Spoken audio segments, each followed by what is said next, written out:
The valley called it cursed water. Shovels broke. Horses spooked. Men who built there never lasted the winter. It's not cursed, it's warm. Michael didn't argue. He laid his floor straight over the steaming pool, breathing the sulfur like a promise. What manner of folly is this, Parish? You'd build a house on the devil's kettle. I am building a warm house, Deacon. The devil hasn't complained. That water will boil you in your bed, or the fumes will poison your sleep. Mark my words. By dusk, steam curled through the floor gaps. Breath from the cursed earth, now heating Michael's half-built walls. This man will bring a reckoning on this settlement. His warmth is an abomination before the Lord. Let him preach. The wood is already warmer than any hearth I've ever built. The town watched with frozen breath, waiting for the spring to swallow him. The steam only rose higher. By the third day, Catherine came up the trail with a wagon of their last things, stopping short when she saw steam rising through half-laid floorboards. Michael, the folk below say the ground here is poison, that this mist will sicken us. It's only water, Catherine, hot water. Feel the boards, they're warm as summer soil. Warm as summer, but smelling of brimstone. No fire, no flame, just the earth breathing beneath our feet. It ain't natural. He'd carved narrow channels under the floor, steering the steam so it rose only where he wanted. A system of vents built from scrap tin and river clay. And if the vent fails, if the spring decides to boil up through the floor while we sleep, then we'll wake up warm. That's more than most can say in this valley come February. He's right about the cold. The wind off the mountain already bites through wool, but the smell, it clings to everything. That night, they bedded down on bare planks. No hearth, no firewood. Only the steam rising silent between the boards and the steady hiss of the earth keeping the frost at bay. I'll try to sleep, Michael, but if the ground opens, I'll never forgive you. The night deepened. Outside, a killing frost crawled across the valley, icing wells and eaves. Inside, the steam kept rising, soft, steady, warm. I haven't felt cold since we lay down. Not a shiver, not a draft. You are awake. Feel that? No frost on the floor. I can't deny it. My bones aren't aching, but the smell, it still frightens me. At dawn, she pushed open the shutter. The world had turned to crystal. Every roof in the village glittered with ice, except theirs. They're freezing out there, and we're basking like lizards on a stone. It doesn't feel right. A neighbor woman walked past, staring at the steaming roof, and whispered to her companion, "No chimney smoke, just the breath of the beast." By midday, that whisper had crawled through the village like frost on glass. They can believe what they want. We've got heat that never runs out. Let 'em talk. He's so sure. But if this spring fails, we'll be worse than frozen. We'll be fools. Still, my feet are warm. The following Sunday, Paul climbed his pulpit and turned the frozen village's fear into fire. That man has made a covenant with the brimstone below. His house breathes the foul air of perdition. By noon, a dozen grim-faced men followed Paul up the frozen trail toward the steaming cabin, their breath hanging white in the air. Parish, come out and face the judgment you've called down upon this valley. The only judgment here is the cold you can't keep out of your own houses. The spring hasn't harmed a soul. A stone arced through the steam and cracked against the doorframe. Inside, Catherine flinched, her hand going to her mouth. Michael, please, don't provoke them further. They're afraid, and that fear will turn to something worse. They're afraid of what they don't understand. I won't be driven from my home by ignorance. This isn't a home. It's a snare of the devil. Repent, or the Lord will let the earth swallow you whole. That night, the parish cabin stood alone under a cold moon, steam still rising, but now ringed by silence heavier than any frost. The freeze deepened. Axes bounced off frozen wood. The village huddled closer to dwindling hearths. Floors still warm. not a speck of frost on a single nail. The steam comes strongest here, and here, almost like veins under the ground. A flood is coming. The cursed water will rise and drown the unrepentant. Let him shout. The spring's been steady for weeks. Michael doesn't see it, but the steam speaks a language. I just need to listen. In the village, a family shivered under frost-rimed rafters, their woodpile gone, their breath a thin fog. Michael, the deacon's warning about a flood. What if there's truth in it? The ground is wet. The ground is wet because it's a spring. He's twisting fear to keep his pulpit full. The whisper of flood traveled faster than steam, and by next Sabbath, half the valley believed the cabin sat on a rising tide. One bitter night, the cold clamped down so hard that the spring pushed up steam thicker than ever. A rolling fog that stank of brimstone. Michael, the stench. I can't breathe. It's like something rotten under the boards. It's the cold squeezing the earth. The spring's just breathing harder. Open the shutter. By morning, Catherine couldn't keep water down.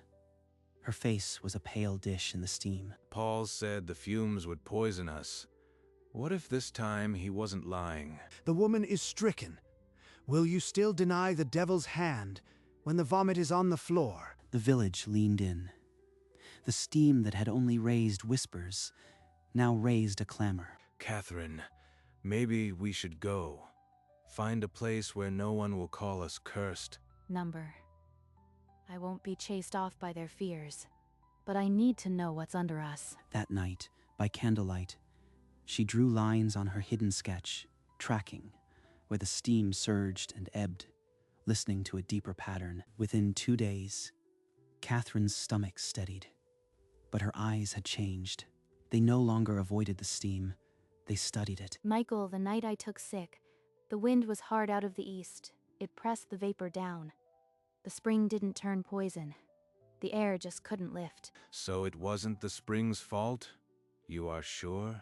Because I've been thinking we might have to leave. She returned to her hidden sketch, now adding faint arrows for the wind. The lines of steam began to tell a new story. 2 cores of heat, one beneath this floor, pulsing, another, distant but steady, running under the valley. The next day, she walked the frozen ground with a measuring string, tracking the second heat line through the snow. It leads under the church, right under his pulpit, the ground Paul stands on while he calls us cursed. She pressed the charcoal into the paper, marking the spot with a cross. The deacon was standing on exactly what he condemned. Michael, I found something, but if I tell you, you can't speak of it. Not yet, not to anyone. She folded the sketch and tucked it beneath a loose floorboard, where the steam's own warmth would keep the secret safe. A second deep freeze struck, turning every well in the village to stone. Buckets came up with nothing but ice. Let no one take water from the parishes. That cursed spring will taint your souls as it tainted their bodies. In a frost-rimed cabin, a mother watched her child shiver, lips turning blue. The deacon's words burned, but the cold burned harder. Before dawn, she crept to the steaming parish door, a clay jar trembling in her hands. Warm water. Take as much as you need. No curse here, just heat. She fled with the jar, leaving only footprints in the snow. By midday, the child drank down the warmth. The color crept back into his cheeks. The news traveled in whispers, no louder than a prayer. Another mother slipped up the trail. Then an old man. You drink from the beast's cup. That water will rise and drown your faith. He's losing them. Not to us. To the simple truth that cold kills faster than fear. For the first time, the steaming cabin was not a mark of shame, but a quiet beacon that the frozen valley could not ignore. Paul came alone that time. No mob, no stones. His authority had dwindled to a cold stare and a trembling fist. You've poisoned the valley with that foul mist, parish. The weak draw water from your cursed ground, and I hold you accountable. You hold me accountable for giving warmth. That same warmth saved a child whose lips were blue. That's no curse. That's mercy. Mercy from the devil's spring, the same breath that laid your wife low. If my water is cursed, deacon, then God's own water is frozen solid in every well.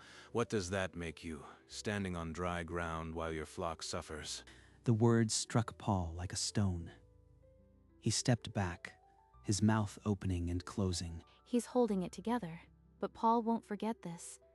He'll come back harder. You'll see, the flood is coming, and when it does, I'll be the one to drag your soul from the mire. He turned and walked stiffly down the trail, the steam from the cabin curling after him like a question. Let him come.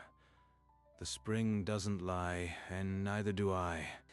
That evening, Catherine added the last line to her hidden sketch, a network of steam veins threading under the valley like arteries. It's done. Every pulse, every hot seam, mapped. The ground below has no more secrets from me. She slid the paper back beneath the loose board, the steam kissing it before the plank fell shut. Now, the ground keeps its own secret until it's needed. Later, Michael stood at the window. The sky to the north had turned a bruised purple, and the wind had died to nothing. That's not a clear sky. That's the hush before a hammer. Beyond the ridge, the storm was already eating the mountains. A wall of cloud, black at the top, gray at the bottom. Can the cabin take it? If the wind shifts, the steam might choke us again. The spring held through frost. It'll hold through snow, but everyone else, they might freeze solid before morning. And then the first gust hit, rattling the shutters like a warning that the valley's real test was about to begin. Michael slammed the shutter closed, but not before a drift of snow gusted in and melted on the warm floor. The storm was at the door, and Catherine's eyes held something more. Michael, sit down. There's something you need to see before this storm buries all reason. She knelt and lifted the loose board. Steam poured up, and from the hollow she drew a folded sketch, still warm. A map. Catherine, what have you been doing? I've been listening to the steam, and it led me here. A second spring. Not under us. Under the church. The church? Paul's church? That's impossible. He'd have to be standing right over it. He is. Every sermon, every curse he's thrown at us. His feet have been warmed by the very heat he condemns. The man who called us cursed stands on the same fire. If the town knew. That's why I hid it. Timing is everything. Right now, we need the spring just to stay alive. Outside, the blizzard screamed like a living thing. But inside, the secret had passed between them. A truth that would either save the valley or break it wide open. The blizzard seized the valley and shook. Within an hour, every woodpile was a white tombstone. Fires died. Cold poured through rafters, and families wrapped last blankets over children whose lips grayed. Paul threw open the church doors. His congregation stumbled in, shivering, their faith a thin wall against the wind. Gather close. The Lord will be our warmth. Prayer is mightier than any storm. But the words died. Frost spread on the altar, and the wind shrieked through the steeple like mockery. This cannot be. I am his servant. Why will he not listen? A child cried out. Paul stumbled down, draping his coat over the little one. It did nothing. Outside, the well was frozen solid, icicles jagged on its stone lip.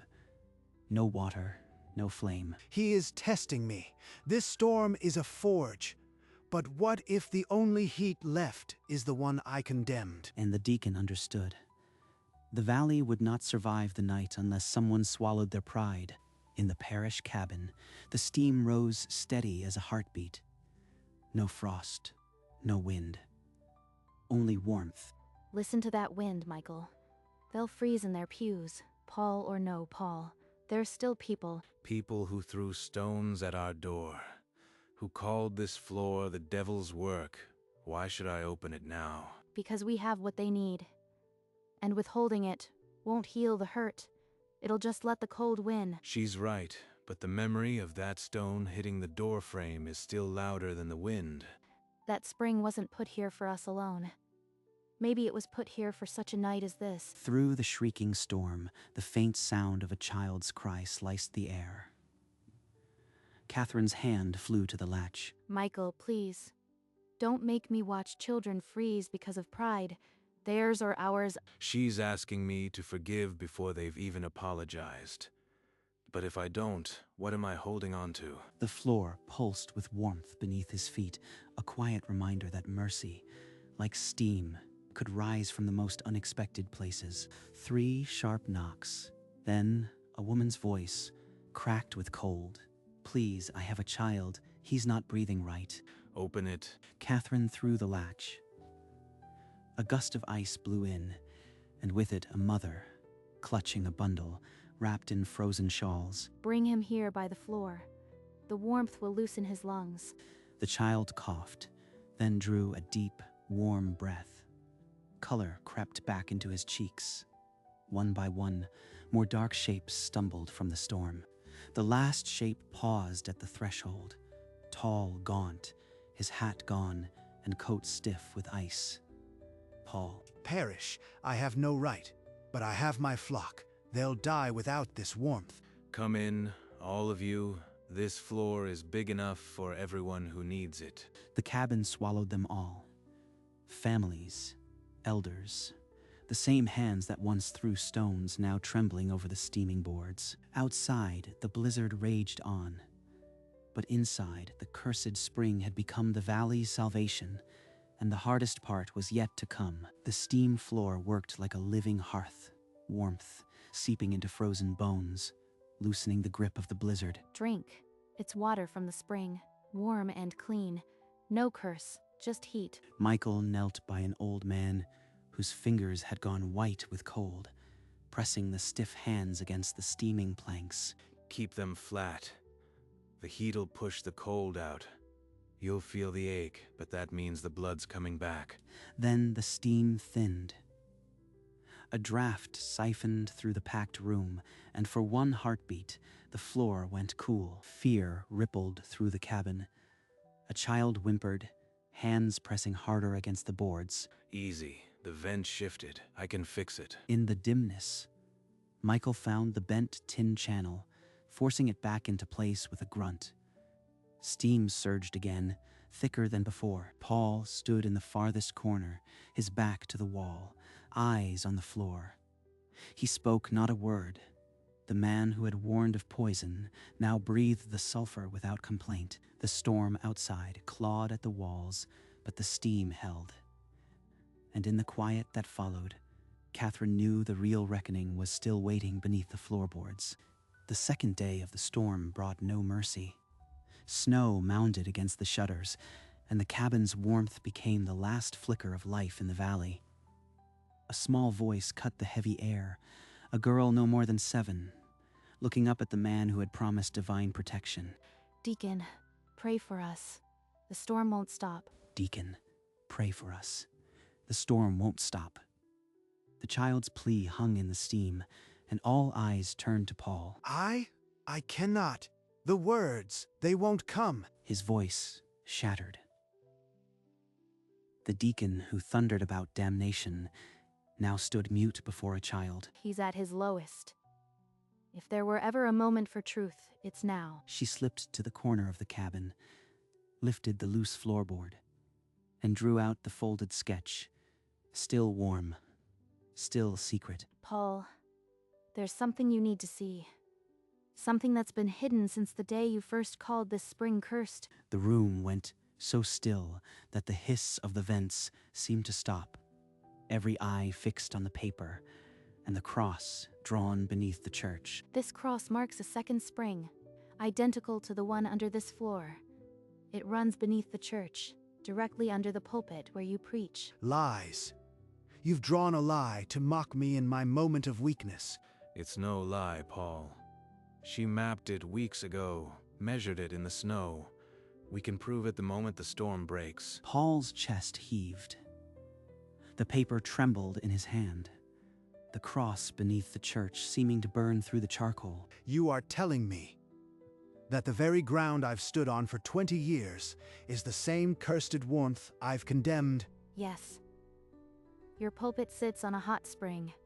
Every sermon you've preached against us, the earth itself was warming your feet. A collective gasp swept the room.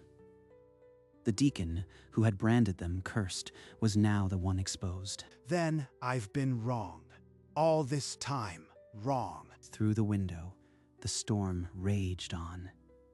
But inside the cabin, the curse had been lifted, replaced by a harder, more tender truth. The valley's salvation no longer lay in firewood or prayer, but in the warm breath of the ground they had all once feared. By the third morning, the wind died. The snow settled, and a pale sun broke through. Michael shouldered a shovel. Here, Paul. This is the spot. 1 shovel's width from your own doorstep. They dug together, the outcast and the deacon, side by side in the frozen earth. Behind them, the village watched in silence. A little deeper. The map shows it's just below the frost line. The blade hit something, a hiss. Then a plume of steam shot upward, thick and hot, melting the snow in a circle around their boots. The second spring, identical to the one under the parish cabin, breathed for all to see. It's true. All this time, I stood on holy warmth and called it damned. He sank to his knees in the mud, not in prayer, but in surrender. The man who had cast stones now knelt in steam. The ground never chose sides. It only gave what it had. We just had to stop being afraid of it. The church spring steamed into the clearing sky, twin to the one that had saved them all. And the valley finally understood. News spread faster than frost. Families carried buckets and old blankets to the churchyard, where the new steam melted the snow in a widening ring. We can pipe it into the church, same as our cabin. Lay a tin channel from the vent to the nave. It'll warm the whole room. Paul, still muddied and silent, picked up a shovel without a word and began cutting a shallow trench toward the church door. A small hand tugged his coat. The girl who had asked for prayer now offered him a tin cup of the steaming water. I was wrong about the water, and I was wrong about the man. The words hung in the steam, heavier than any sermon he had ever preached. He's not asking for forgiveness. He's simply speaking truth now. That's the only start any of us can make. Michael set down his hammer and met Paul's eyes. No words passed, just the shared knowledge that the ground they both stood on had forced a different kind of resurrection. By evening, the church breathed warmth from the floor. The congregation stood in a gentle fog, not of incense, but of the same earth they had once called damned. And a mile away, through the clean snow, the parish cabin steamed in answer, 2 springs now breathing for one valley. With the thaw, the valley rebuilt. No one spoke of the cursed spring anymore. The word had changed. Children called it Providence Spring now. The same mist that once meant dread now meant life. We are not outcasts anymore, Michael. The same folk who feared us now bring their washing to dry in our steam. They needed to see it for themselves. Fear's a thin wall. It only falls when you stop building it. Paul's voice had softened. His sermons now spoke of the earth's mercy, not its curses. The ground doesn't choose who it warms. It only asks that we share the warmth. New vents appeared, one beside the smithy, another near the school. The valley mapped its own warmth now. My map is no longer a secret. It's a promise of winters that won't kill, of ground that gives instead of takes. The cabin that once stood alone in steam now sat at the heart of a connected valley. 2 springs, 1 valley. The curse was never in the water, only in the fear of it.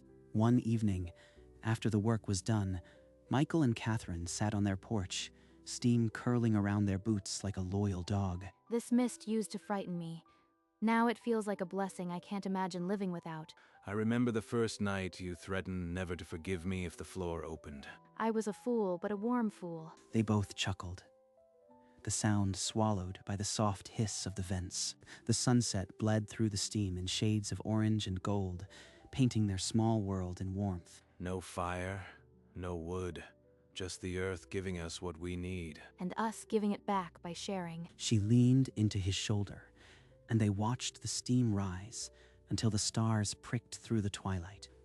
In a valley that once called them cursed, they had found a warmth that no winter could ever touch. In the months that followed, the story of the parish cabin spread beyond the valley. Travelers would stop at the ridge just to see the steam rising.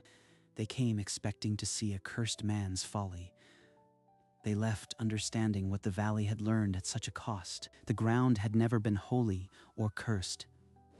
It had always been simply warm, waiting for someone brave enough to stop being afraid. The same bubbling pool that had once driven men away now drew them in. Children played at its edge. Women washed clothes in its heated outflow. And in winter, when the first killing frost crept down the mountain again, no one in that valley lit a fire. They simply opened their vents and let the earth warm their floors, their children, their hopes. The curse had become the very thing that saved them. And the man who had been called mad was simply the first to listen. Not all gifts wear a friendly face. Some come as mist and sulfur, waiting to be understood. The valley called it cursed water, but the water never listened. It only kept giving, as it had for 1,000 years. And as the screen fades, the steam rises still, a quiet, endless reminder that the things we fear most might just be the things that save us.